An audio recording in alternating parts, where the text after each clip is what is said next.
গণধর্ষণের হুমকি দিয়েছে। কিন্তু আমরা দেখেছি সেই হুমকি দেওয়ার পরে সে গুপ্ত সংগঠনের যে যিনি সভাপতি রয়েছেন ঢাকা বিশ্ববিদ্যালয়ে, যিনি পূর্বে দীর্ঘ সময় ধরে ছাত্রলীগের রাজনীতি করেছেন, ছাত্রলীগের বিভিন্ন পদ পদবিতে ছিলেন, তিনি গণমাধ্যমের সামনে বললেন যে আলী হোসেন নামের যে সাধারণ গুপ্ত শিবির সে আমাদের কেউ না, তিনি তার ভাষায় বলেছেন। তারই পরে আলী হোসেন সামাজিক যোগাযোগ মাধ্যমে বলেছেন যে আমি কোনো রাজনৈতিক দলের সাথে সম্পৃক্ত আত্মপ্রকাশ করেছেন। ঠিক একইভাবে আলী হোসেন আমার বোনদেরকে গণধর্ষণের হুমকি দিয়ে তিনি গুপ্তভাবে ছাত্র শিবিরের রাজনীতি করে তিনি বিভিন্ন হ্যাকমত দায়ের করে তিনি ঘোষণা দিয়েছেন তিনি ছাত্র শিবিরের রাজনীতির সাথে সম্পৃক্ত নয়। আমরা আজকের এই মানববন্ধন থেকে স্পষ্টভাবে যেটি ঘোষণা দিতে চাই যে ঢাকা বিশ্ববিদ্যালয়ের গুপ্ত যে ছাত্র শিবির আলী হোসেন তিনি তার সামাজিক যোগাযোগ মাধ্যমে প্রকাশ্যে ঘোষণা দিয়েছিলেন যে তিনি ছাত্র শিবিরের রাজনীতির সাথে সম্পৃক্ত। এমনকি তার সামাজিক যোগাযোগ মাধ্যমে আপনারা দেখেছেন, গণমাধ্যম থেকে আমরা দেখেছি তিনি জামাতে ইসলাম এবং ছাত্র শিবিরের বহু প্রোগ্রামে তিনি অংশগ্রহণ করেছেন। তারপরেও গুপ্ত সংগঠন ছাত্র শিবিরের বিভিন্ন পর্যায়ে নেতাকর্মীরা এই গুপ্ত আলী হোসেনকে শুধু বাঁচানোর জন্য, তাদের গুপ্ত রাজনীতিকে বাঁচিয়ে রাখার জন্য তারা সেটি অস্বীকার করছে। সুতরাং আজকের এই মানববন্ধন থেকে আমরা বাংলাদেশ জাতীয়তাবাদী ছাত্র দলের পক্ষ থেকে বারবার যে বিষয়টি বলার চেষ্টা করেছি যে ঢাকা বিশ্ববিদ্যালয়ে কোন শিক্ষার্থীরা যদি রাজনীতি করতে চায় সেই রাজনীতি হতে হবে প্রকাশ্যে গণতান্ত্রিক রাজনীতি। কিন্তু আমরা দেখেছি ঢাকা বিশ্ববিদ্যালয়ের বর্তমান প্রশাসন, বিশেষ করে মাননীয় ভাইস চ্যান্সেলর এবং মাননীয় প্রক্টরের পৃষ্ঠপোষকতায় ঢাকা বিশ্ববিদ্যালয়ের মাননীয় উপাচার্যকে দ্রুত ঘোষণা দিতে হবে। নতুবা আপনারা দেখেছেন যেরকম যে গুপ্ত সংগঠন আলী হোসেন যেভাবে আমার বোনদেরকে পদযাত্রা করে যেভাবে গণধর্ষণের হুমকি দিয়েছে, এরকম ঘটনা আরো ঘটতে থাকবে। কিন্তু যতই ঘটতে থাকবে ছাত্র শিবির গুপ্ত রাজনীতি করার কারণে, তারা তাদের কমিটি প্রকাশ না করার কারণে, তারা গুপ্ত রাজনীতি যখন প্রকাশিত হবে তারা তখন ঘোষণা দিবে যে গুপ্ত রাজনীতির যে ব্যক্তি সেই ব্যক্তি আমাদের ছাত্র রাজনীতির সাথে কোনোভাবে সম্পৃক্ত না। সুতরাং আমরা মনে করি আজকে অনুষ্ঠিত হবে সেই নির্বাচনে আপনারা গুপ্ত সংগঠন ছাত্র শিবিরের কোন পর্যায়ের কোন প্যানেলকে আপনারা নির্বাচিত করবেন না। যদি আপনারা নির্বাচিত করেন, ভুলেও যদি করে থাকেন, তাহলে আমার বোন যিনি হাইকোর্টে রিট পিটিশন করার সামান্যতম রিট পিটিশন করেছে, এই অপরাধে তাকে যে পর্যন্ত যতজন নারী শিক্ষার্থী এই ডাকসুতে প্রতিদ্বন্দ্বিতা করছেন তারা সকলে এক বাক্যে স্বীকার করে নিয়েছেন যে গুপ্ত সংগঠন ছাত্র শিবিরের বিভিন্ন পর্যায়ে নেতৃবৃন্দরা আমাদের বোনদেরকে কিভাবে সাইবার বুলিং করছে। সুতরাং আমি আবারও ঢাকা বিশ্ববিদ্যালয়ের আমাদের বোনদের প্রতি, আমাদের সাধারণ শিক্ষার্থীদের প্রতি আমরা উদাত্ত আহ্বান জানাবো, এই যে গুপ্ত সংগঠন যারা গত 17.5 বছর ধরে প্রকাশ্যে রাজনীতি না করে খুনি সংগঠন, যে সংগঠন ইতিমধ্যে সন্ত্রাস বিরোধী আইনে নিষিদ্ধ হয়েছে, সেই সন্ত্রাসীদের সাথে মিলে মিশে রাজনীতি করেছে, কমিটিতে থেকেছে, গণঅভ্যুত্থান পরবর্তী সময়ে তারা আত্মপ্রকাশ করে একইভাবে তারা গুপ্ত রাজনীতি করছে, কোনোভাবে কমিটি প্রকাশ করছে না। সেই গুপ্ত রাজনীতি থেকে ঢাকা বিশ্ববিদ্যালয়ের নারী শিক্ষার্থীদেরকে সতর্ক থাকার জন্য আমরা উদাত্ত আহ্বান জানাচ্ছি। এবং পরিশেষে চট্টগ্রামে আমাদের যে বামপন্থী নারী সহযোদ্ধাকে যারা পিছন থেকে লাথি মেরে আঘাত করেছিল এবং যে ছাত্র শিবিরের সন্ত্রাসী জামিনে বের হয়ে যাকে ফুলের মালা ছাত্র শিবির দিয়েছে, সেই ঘটনা আমরা ঢাকা বিশ্ববিদ্যালয়ের সাধারণ শিক্ষার্থী, বিশেষ করে নারী শিক্ষার্থীদেরকে আমরা মনে করে দিতে চাই। এবং রাজশাহী বিশ্ববিদ্যালয়ে যে ঘটনা ঘটেছে, আমার ঢাকা বিশ্ববিদ্যালয়ের রোকেয়া হলের, আমার ঢাকা বিশ্ববিদ্যালয়ের জগন্নাথ হলের, আমার ঢাকা বিশ্ববিদ্যালয়ের সার্জেন্ট জগন্নাথ হলের, আমার ঢাকা বিশ্ববিদ্যালয়ের আল্লামা ইকবাল হল, যেটি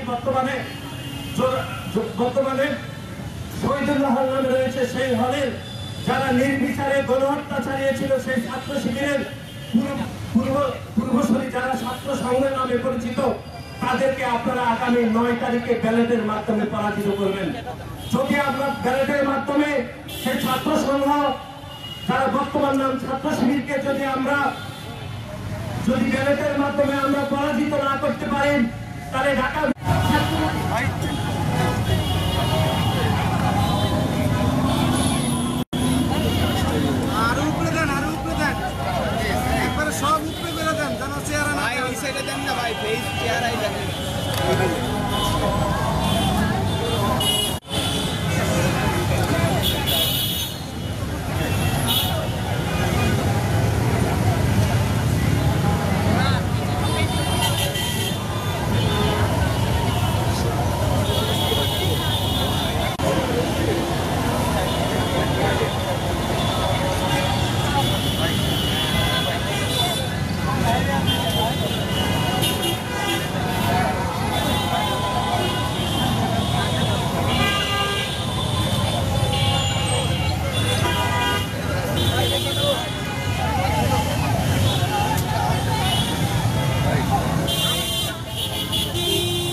তাদের অত্যাচারী নারীদের অর্গানিকটা মুশকিল হয়ে যাচ্ছে। তাদের হাতে নির্যাতিত হচ্ছে নারীরা, নারীদের পোশাক কিনে নেওয়া হচ্ছে, নারীদের পেটে রাখা করা হচ্ছে, নারীদেরকে বিশেষ করে পরিস্থিতি সৃষ্টি হয়েছে। তার এই প্রেক্ষাপটে আলী হোসেন নামে উপস্থিত রয়েছেন ছাত্রদল কেন্দ্রীয় সংসদের বিপ্লবী সাধারণ সম্পাদক, আন্দোলন সংগ্রামে পরিচিত নেতৃত্ব, জুলাই আগস্ট আন্দোলনে রাজপথে পরিচিত নেতৃত্ব জনাব নাসিরউদ্দিন নাসির সহ উপস্থিত সাবেক ছাত্রলীগের একটি অনুষদের যুগ্ম সাধারণ সম্পাদক এস.এম. ফরহাদকে এবং যিনি যুদ্ধাপরাধীতে আদর্শকে লালন করেন এবং সর্বশেষ ডিএসসিতে এই ক্রেডিটবাজিরও খেলা চলেছে এবং সেই ক্রেডিটবাজির খেলায় আমরা দেখেছি একজন আইনজীবী রয়েছেন ঢাকা বিশ্ববিদ্যালয়ে নিযুক্ত প্রায় 12 জন আইনজীবীর মধ্যে সম্মানিত বিশিষ্টা এমন একজনকে নিযুক্ত করেছেন যিনি ছাত্র শিবিরের ঢাকা বিশ্ববিদ্যালয়ের সাবেক সাধারণ সম্পাদক এবং সে সময় সাধারণ সম্পাদক ছিলেন যখন ছাত্র শিবির রক্তদাতার জন্য সারা দেশে ক্যাডারদের দ্বারা পরিচালিত একটি সংগঠন এখানে গাফিলতি ছিল যে তারা সুষ্ঠুভাবে ছাত্রলীগের বিচার করতে পারেনি এবং এই বিচারের আওতায় নিয়ে আসতে পারেনি। ঠিক সেইভাবে এই এস.এম. ফরহাদ যে ছাত্রলীগের সাবেক যুগ্ম সাধারণ সম্পাদক ছিল, এই ইস্যু নিষ্পত্তি করার কোন সদিচ্ছা কখনোই আমরা বিশ্ববিদ্যালয় প্রশাসন লক্ষ্য করিনি। আমরা লক্ষ্য করে দেখলাম ঢাকা বিশ্ববিদ্যালয় বরাবর একটি প্যানেল এবং ছাত্র শিবিরের ঢাকা বিশ্ববিদ্যালয়ের সভাপতি এবং জিএস প্রার্থী এস.এম. ফরহাদ নিজে গিয়ে একটি নাটক মঞ্চস্থ করে তিনি একটি অ্যাপ্লিকেশন করলেন ঢাকা বিশ্ববিদ্যালয় বরাবর। ঠিক আছে, তিনি সেটি করতেই পারেন, তার সে গণতান্ত্রিক অধিকার রয়েছে, কিন্তু আপনারা প্রেস লিস্টে লক্ষ্য করবেন ঢাকা বিশ্ববিদ্যালয়ের সেখানে দেখবেন 3 সদস্য কমিটি গঠন করা হয়েছে এবং তারা স্পষ্টভাবে সেখানে উল্লেখ করেছে যে ছাত্র শিবিরের সাধারণ ঢাকা বিশ্ববিদ্যালয়ের সভাপতি এস.এম. ফরহাদের আবেদনের প্রেক্ষিতে ঢাকা বিশ্ববিদ্যালয় প্রশাসন, ঢাকা বিশ্ববিদ্যালয় সহ চট্টগ্রাম বিশ্ববিদ্যালয়, রাজশাহী বিশ্ববিদ্যালয় সহ সকল ক্যাম্পাসে ছাত্রদল সবসময় অভিযোগ দিয়েছে এবং সাধারণ শিক্ষার্থীদের পাশে দাঁড়িয়েছে, কিন্তু এ পর্যন্ত একটি প্রেস লিস্ট লক্ষ্য করেনি যেখানে তারা উল্লেখ করেছে ছাত্রদলের আবেদনের প্রেক্ষিতে কিংবা অপরাপর বাম সংগঠন হোক কিংবা বিরোধী মত সংগঠন হোক তাদের আবেদনের প্রেক্ষিতে বিশ্ববিদ্যালয় প্রশাসন কোন সিদ্ধান্ত গ্রহণ করেছে। কিন্তু যেহেতু এস.এম. ফরহাদ ডাকসুর জিএস প্রার্থী এবং ছাত্র সমাজ তার বিরুদ্ধে অবস্থান নিয়েছে, তাকে ফেভার দেওয়ার জন্য, তাকে বাঁচানোর উদ্দেশ্যে এবং তার ইমেজ যেন যে পূর্ণ হয়েছে সেই ইমেজকে পুনরুদ্ধারের জন্য ঢাকা বিশ্ববিদ্যালয় প্রশাসন সরাসরি এই যুদ্ধ অপরাধী এবং স্বাধীনতার বিরুদ্ধে বিরুদ্ধে প্রমোট করার জন্য সর্বোচ্চ বন্দোবস্ত করেছে। সেই অবস্থাতে আপনারা লক্ষ্য করে দেখবেন, আমরা দেখেছি এই ঘটনার পরবর্তী সময়ে ছাত্র শিবির থেকে প্রেস ব্রিফিং করা হয়েছে এবং সেখানে এসএল প্রহার হুমকি দিয়েছিল যে সোশ্যাল মিডিয়ায় এই আলী হোসেনকে যদি বলা হয় তো ছাত্র শিবির তার বিরুদ্ধে তারা মামলা করবে। এই কথাটি তিনি খুব উচ্চ গলায় বলেছেন। কিন্তু যখনই আমরা লক্ষ্য করে দেখলাম যে আলী হোসেনের জামাত ইসলামের কর্মসূচিতে এবং শিবিরের কর্মসূচিতে সেই ছবি ভাইরাল হয়ে গেল এবং তাদের তিনি নিজে সোশ্যাল মিডিয়ায় বারবার বলেছেন তিনি জামাতকে শিবিরকে সমর্থন করেন এবং সর্বশেষ বেশ কয়েকটি প্রোগ্রামে ছবি ভাইরাল হয়ে গিয়েছিল। তারপর তিনি কিন্তু তার সেই কথা বাস্তবায়ন করলেন না। তাদের একটা কনফিডেন্স ছিল যে যেহেতু গুপ্তভাবে তাদের সকল নেতা কর্মীকে তারা গুপ্ত রেখেছে হয়তোবা তাদের কোনো অপকর্মের ফাঁস হবে না। কিন্তু দুর্ভাগ্যের বিষয় আলী হোসেনের অনেকগুলি স্ক্রিনশট ফাঁস হয়ে গিয়েছে। সেখানে অতীতেও নারীদের প্রতি বিদ্বেষী কোনো বক্তব্য রেখেছেন, কমেন্ট করেছেন এবং সরাসরি জামাতের পক্ষে এই শিবিরের শীর্ষ নেতৃত্বের পক্ষে প্রতিনিয়ত সোশ্যাল মিডিয়ার ভূমিকা পালন করেছেন। তো সে কারণে তিনি কিন্তু মামলা করতে হতো। আমরা আহ্বান জানাই তিনি তার কথা রাখবেন। প্রিয় উপস্থিতি, আজকে একটি বিষয় স্পষ্ট হয়েছে এই ভয়ে এই সারা দেশে 5 আগস্ট পরবর্তী সময়ে সারা দেশে ভোট আইডির মাধ্যমে তারা তাদের রাজনীতি অব্যাহত রেখেছে। যাদের নিজেদের কোনো নিজস্ব ম্যানিফেস্টো নেই এবং যারা কখনো তাদের আদর্শিক চরিত্র স্পষ্টভাবে ব্যক্ত করতে পারে না এবং তাদের যে আদর্শিক একজন মতবাদের বই রয়েছে মৌদুদিবাদ, সেই মৌদুদিবাদের বই কখনো তারা স্বীকারই করে না যে তাদের একটি বই রয়েছে। এই বই পড়ে তারা আদর্শের শিক্ষিত হয়, তারা বললে লজ্জা পায়। শুধু তাই নয়, কেউ যদি তাদেরকে জিজ্ঞাসা করে যে মৌদুদিবাদের বই এটি আসলে কি, এটি আমাদের দেখতে চায়, তারা এমনভাবে প্রতিক্রিয়া দেখায় যে এটি তাদের সম্মানহানি করা হয়েছে। এ ধরনের এই কাজটিতে যারা বিপিজিএস পদপ্রার্থী তারা এই বিগত 2 মাসে কি ধরনের এই ভোট আইডি নিয়ে এবং ছাত্র শিবিরকে সরাসরি এগুলো পৃষ্ঠপোষকতা করছে তার বিরুদ্ধে আমরা ছাত্র দলের কোনো নেতার উচিত দেব না। আমরা আপনাদের দেখিয়ে দেব কিভাবে এই ভোট আইডির মাধ্যমে বিগত 1 বছর তারা সোশ্যাল মিডিয়ার ভূমির সাথে সরাসরি সম্পৃক্ত আমরা সেটি দেখিয়ে দিচ্ছি। উপস্থিতি আপনারা লক্ষ্য করে দেখবেন এখানে জিএস প্রার্থী সহ আপনার এখানে সহ তারপরে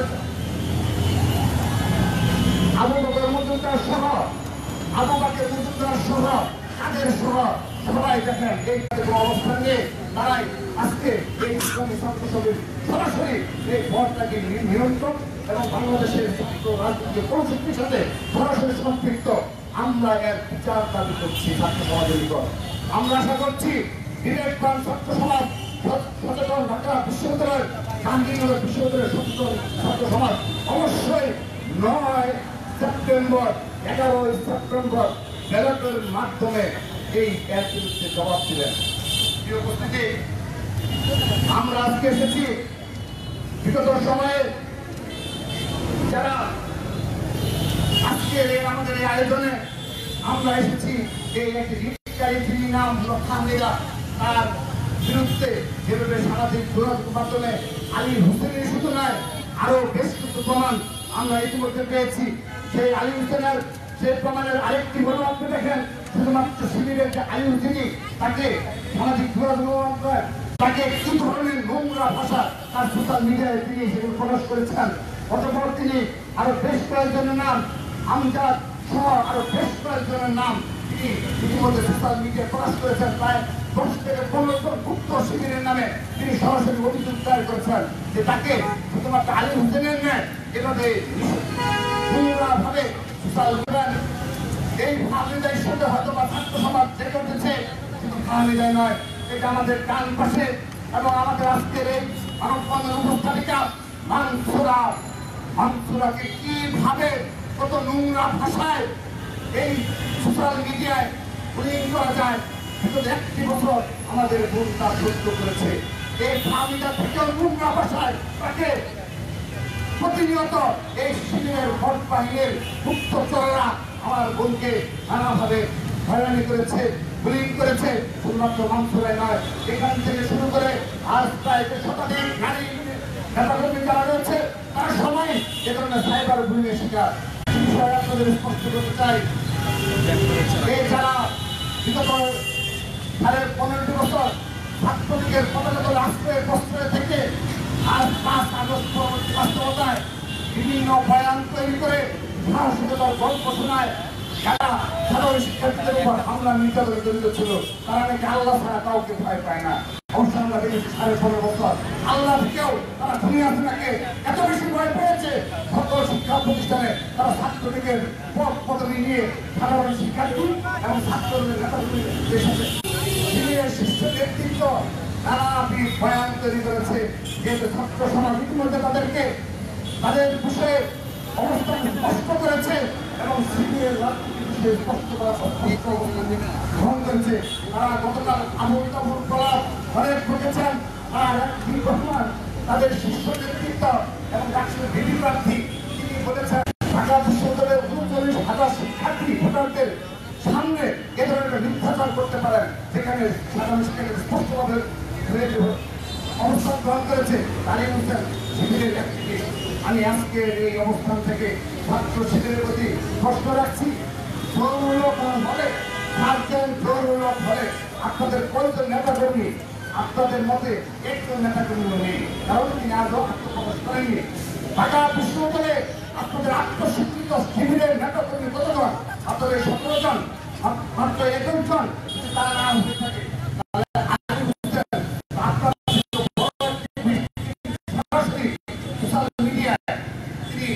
সরাসরি বলেছেন তিনি শিবিরের জামাতের সমর্থক। তাহলে যারা স্বীকার করেনি, যারা সোশ্যাল মিডিয়ায় নিজেদের অবস্থান স্বীকার করেনি শিবির, তারা আরো কত ভয়ঙ্কর আপনারা ভেবে দেখুন। তাদের অবস্থা সংগঠনে নিয়ে বললে শিবির বলে তাকে বললে তিনি এটা গালি হিসাবে আখ্যায়িত করেন, একই হিসাবে আখ্যায়িত করেন। সেহেতু আপনারা দয়া করে চুরি করেন এবং ভুলটা করে দয়া করে এই রাজনীতি করুন, আমাদের সামনে আসার কোনো দরকার নেই। আমি আমার বক্তব্যের শেষ পর্যায়ে চলে এসেছি। আমাদের ইসলামী ছাত্র শিবির তারা বিভিন্ন কর্মসূচিতে বয়ান দেন, তারা নাকি তাদের কাছ থেকে ইসলাম শিখতে হবে, তারা নাকি ইসলামের ধারক ও বাহক। যদি সেটি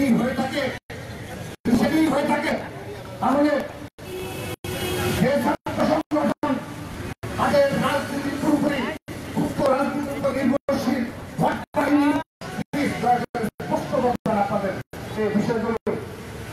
সংগ্রামের উপস্থিতি আমরা দেখেছি 1971 সালে এই রাজাকার বাহিনী আত্মস্বীকৃত রাজাকাররা তারা সরাসরি মানবতা বিরোধী অপরাধে গণহত্যার সাথে এবং আমাদের প্রায় কয়েক জানাচ্ছি। প্রিয় উপস্থিতি, আমাদের মনে হয় যদি ইসলামী ব্যাংকের ব্যাংক বিমা ফান্ডিং বন্ধ হয়ে যায়, আমার মনে হয় ছাত্র শিবির তাদের মিছিল করার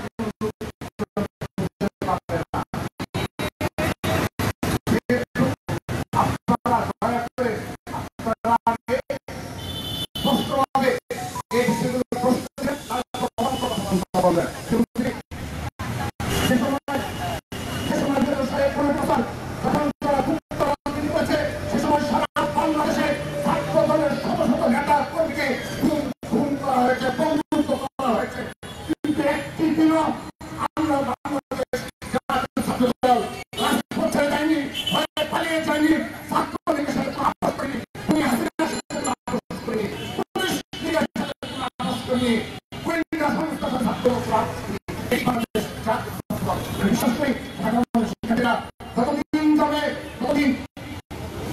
আমাদের এই মূল্যায়ন করবে এবং যারা